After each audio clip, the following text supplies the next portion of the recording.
So it was denied, you don't have enough experience, you don't have this, you don't have that, you haven't been teaching long enough, all of these different things.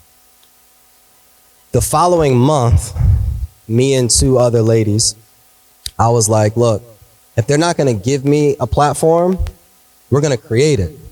So then we created Blueprint conferences where we then brought together educators so then I could speak to them, but then we also brought in other experts like we are today.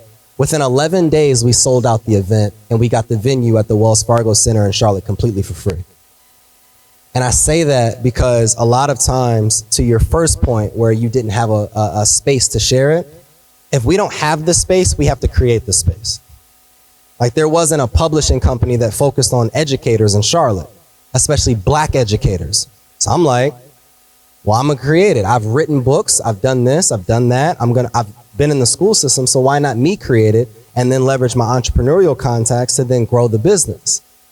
There's a book by Dan Sullivan called Who Not How, one of the greatest books that I've read. And it talks about a lot of times as people, we think that we have to know the how to rather than just connecting with the who that can then get us the what we want. Now to answer your second question in regards to my advice for fathers, and this may be biased, but this is real. If I died today, bar none, right now, my son has a blueprint of 6 books that he could use to be able to navigate the rest of his life. Because every chapter that I complete, I write a book about it.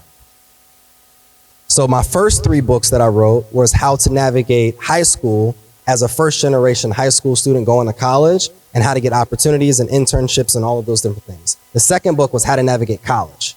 So then I now sell that to colleges and universities. Then the third book was now how to, you're an upperclassman in college, how to get into corporate America. And then I wrote a book on how to navigate as an educator and as a black new educator in school systems.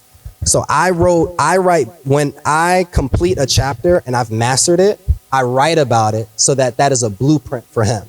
The reason that I say that and the reason like I live the things that I talk about is because my grandmother passed away 2 years ago.